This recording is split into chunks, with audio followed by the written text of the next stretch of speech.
Hey everyone, Matt Pisarcik from RazorEmporium.com. Today, coming at you to do a video that's months in the making, the Janus toggle. Let's give it a shave.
All right, I am all lathered up. Today I have used my secret ingredient, as I call it, the Parasso pre-post white for sensitive skin. We're going to continue right on that, the whole sensitive skin line. We got the white shaving cream. I used our new Razor Emporium brush to make a lather. And we have, of course, got our Janus toggle razor and a perma-sharp blade that has one shave on it. So, let's do a quick look at the package.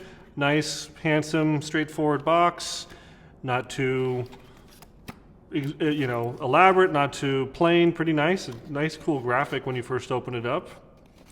And I think a very helpful manual. I mean, it's quite the booklet here with some individual information about the razor you bought.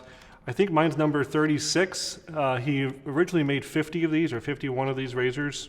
All different instructions about how to use it, some of the angles and blade gaps and stuff, and then actually a chart with the different settings of the different blade gaps. Some care instructions, etc., specs. The Janus toggle is 100 grams. It's made of 316L stainless steel. It's made right here in the USA in Minnesota. Janus is a byproduct or a brainchild of an engineer named Eric, and he really fell in love with the original Gillette toggle design. And with his engineering background, he wanted to kind of bring it back to life. And I couldn't be more complimentary of his dedication to this dream and this vision. Because I can tell you, this is not an easy feat. This makes even our Rex ambassador look like child's play. So we're gonna load up a blade, again, a perma-sharp blade. I'm gonna set it at the lowest setting, number 1, and we're gonna start shaving.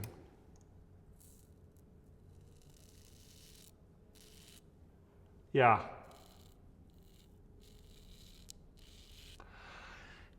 Well, the rumors are true, people. I've been a little hesitant to use this. I bought this, and I got it. I've never used it. This is actually my first go with it right now on camera. It's been sitting on my desk. I'm on number 1, and I don't think I'll be moving past number 1 because it's very aggressive. And I heard this is the case with this razor, so I was expecting this. From what I understand from a thread on one of the chat rooms, maybe Damn Fine Shaves, maybe Shave Nook, I can't remember where it was exactly, but he had a prototype, Eric had a prototype of the toggle, and he'd sent the prototype around a lot, and then when it came to production, he listened to some of the critics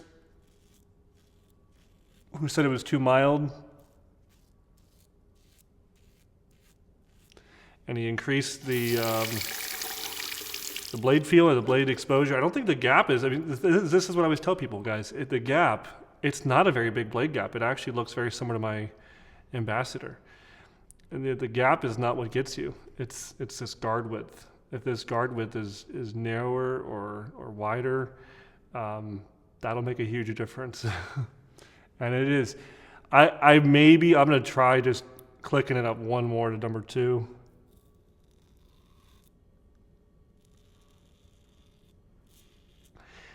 I did it.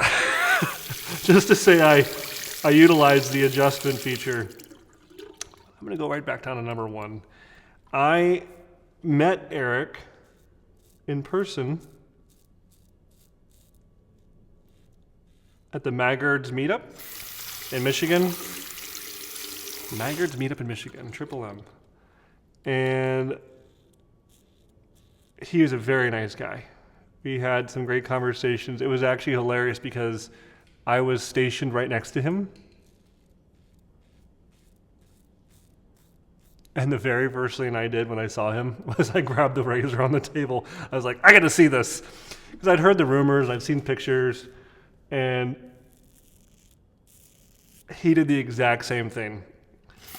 He grabbed my ambassador and he said, I've got to see this. I have to check this out. I don't consider this at all a competition to the ambassador, even though they're both adjustable, made in USA, stainless steel razors. It's mostly because of price. The price puts us in a completely different category of buyer. I think there's some overlap, of course, with the demographic who would buy both razors, but I bought this mostly because I don't think anyone will ever do this again. And I say that unequivocally, that I don't think anyone will ever be able to pull this off. This is 35 different components, 35 pieces. And when I saw the price, I was actually shocked. And not because it was high. The price is $550 US. $550. I wasn't surprised at all. I thought it'd be $1,000, maybe $1,500 easily. I was like, how could you possibly do this?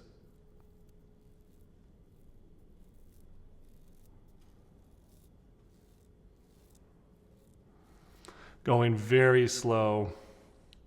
Trying to use both sides of the razor too. Very slow on my neck. Riding the cap a lot. Anytime you have an aggressive razor, you can always ride the cap more. Try to tame it.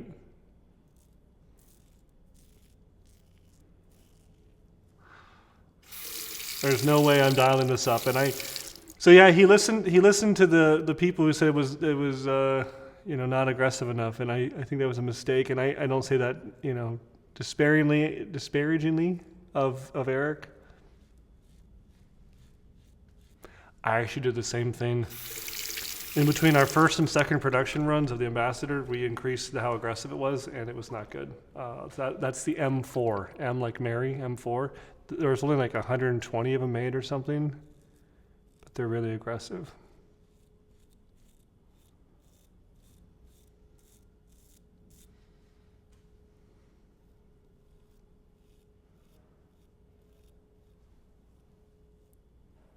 This is, it's very nicely weighted. 100 grams is great. It's actually a little bit lighter than the Ambassador. Now, when he says 35 components, there's some springs in here. There's a lot of little screws. It's not like it's all big chunky parts. But the entire thing is CNC machined.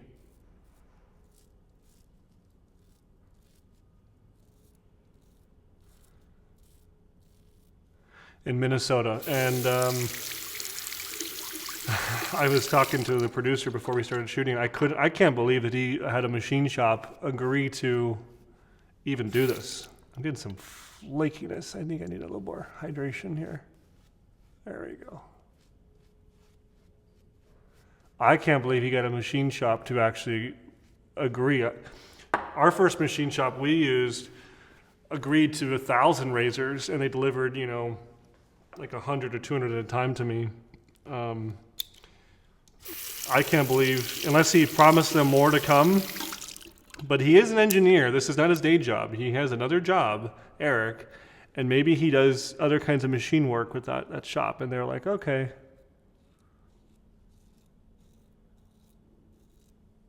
We'll help you out with your pet project. I've heard he's going to make a version 2.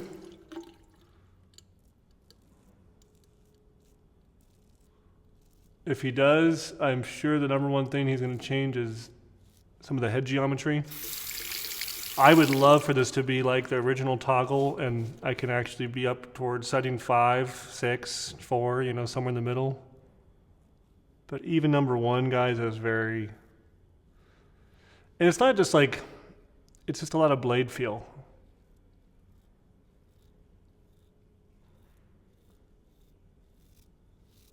I wouldn't say it's painful, but it's not my most favorite shave.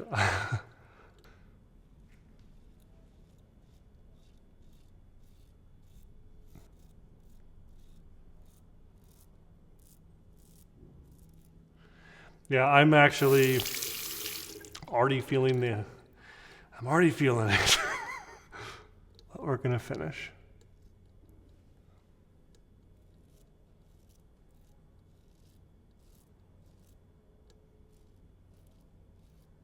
Anyone who knows me knows I like more, you know, medium to mild razors. Even on my Ambassador, I use it like at 2.5 or 3. This is very different sensation, a lot more blade feel. And I'm already seeing my neck is getting red and blotchy.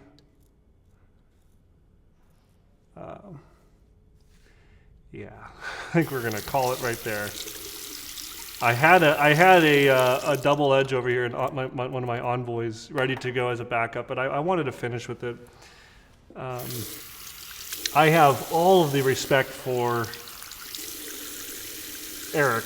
He was not only a gentleman to meet him in person, very pleasant, very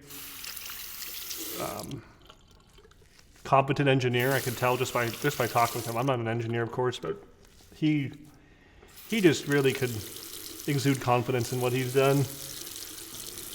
I really do hope that with the version 2, he gets it more shaveable.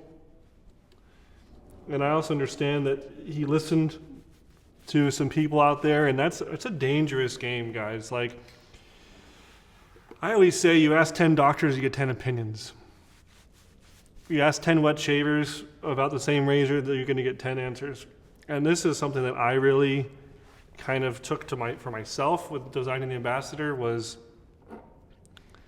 I listened to myself, and I on purpose did not release it to a test market first. I had like 2 or 3 like local customers drop by, and I let them borrow it for a couple of days, like some prototypes, but I really kind of just listened to myself. And I remember feeling it, you know, every time I'd get a prototype or make a small incremental change, I'd go shave with it. There was even times I shaved in the bathroom of the machine shop. I really do hope that Eric takes this opportunity, because he's got the mechanics down. The mechanics are flawless. This is no small feat. I really want to make sure that's very clear. I know that I've been maybe a little bit critical of the shave performance, but this is a beautiful razor, guys. Each component being machined, you know, CNC machined, each component being polished by hand. Eric's hand assembling each one. I think he told me, or maybe he'd said somewhere, that each one is taking like a half a day to put together and finish. I believe it. So it's very tedious, and that he's doing each one is unbelievable. Each one is individually serial numbered, laser engraved on the bottom. He's also got these red dots, a couple different red dots. There's 2 red dots underneath the head on this one. Of course, you got the red dot as your indicator, and this beautiful little red dot here that's actually very reminiscent of the very first prototype Toggle had, and first production run Toggle had a little red dot like that. So one other thing I would probably say, you know, in terms of cons about this razor, I think we could say $550 maybe is a lot for a lot of people out there, and it's a lot of money. There's no question about that. I wasn't a big fan of the knurl. You know, it looks very authentic to the original with the crosshatch, but it's not very grippy. And, you know, the Ambassador also has a crosshatch, but it's a lot more, you know, Velcro-y, kind of sticky. This one, it kind of slipped right through my fingers. I wouldn't say it's, you know, like really bad. I just think that it could be improved upon. I think it aesthetically looks very beautiful, but it's not very functional. Speaking of aesthetics, you know, I can definitely appreciate the high polished look of the razor, and I know he's probably trying to be very much in line with what consumers want, and with the old vintage Gillette razors, you know, were usually high polished, you know, in certain key areas. But I'm just not a big fan of polished stainless steel. I've been asked so many times, when are you going to have a high polished ambassador? And I've been never really wanted to do it because, first off, you have to get rid of machine marks. You know, you can polish it all day long, and if you still have milling marks, then you just see a bunch of lines now. Second off, even if you get rid of all the milling marks, it's really hard because you can easily change the tolerances. You know, especially if you have 10 razors in a row and you have, you know, individual person hand buffing it, they can't all be the same. You're going to have some variance. So I don't like that as much. You can do electro polishing, but even electro polishing can't get a mirror finish like this. So I'm just not a big fan. I think it is, I can appreciate that it's beautiful, but it's not my preference. I think that whenever you shine up stainless steel, it just looks like chrome to me, and it looks, I hate to say it looks cheap, even though we know it's not a cheap razor. I prefer, and maybe other people do, more the brushed look for stainless steel where you can actually see the grain. I think about my refrigerator at home, or like a stove or appliance, and it's got beautiful, even grain pattern to it. I think it looks higher quality. Personally, I think it reminds you that this is a piece of stainless steel. It's a real material. It's not cast. It's not, you know, chrome plated or something. It's real material. It also really bodes well for maintenance. If you have an issue, a mirror finish is the worst, because now you have to try to, if you get a scratch or something, to try to get rid of the scratch and then repolish the area, versus brush finishing is so easy to fix. And even people at home can fix it with like a 3M you know, scour pad. Like the blue is really good on stainless steel. If you didn't know this, not the green. The green's too aggressive. The green and yellow pads, but the blue is really good. But all that being said, I'm still gonna give Janus, I don't know, maybe I'd give him 3 out of 5. I think that he, of course, hit all the mechanics. He achieved his dream. I think if he does a V2 and he changes the way it shaves, he will have an out of the ballpark home run, because to pull this off, I give him all the kudos. I will literally say not worthy, because I know I couldn't do this, not for this price at all. When I saw the $500, I thought it was honestly cheap, $550. I thought this would be $1,000 or $1,500 razor. So all the props to him, and I'm gonna wrap it up there. So if you guys have heard of the Janus, if you've seen the Janus, if you've used a Janus, let me know in the comments below. And if you do leave a comment, you're entered to win this, our Razor Emporium black and blue t-shirt. Thank you so much for watching. My face is mostly recovered. I have a couple little red spots. It was an aggressive shave. It definitely was not my most favorite shave, but I'm glad I finally used it, and I'm glad we could give this review to you guys. So thank you so much for watching, and we will see you at Razor Emporium next time for all things vintage shaving.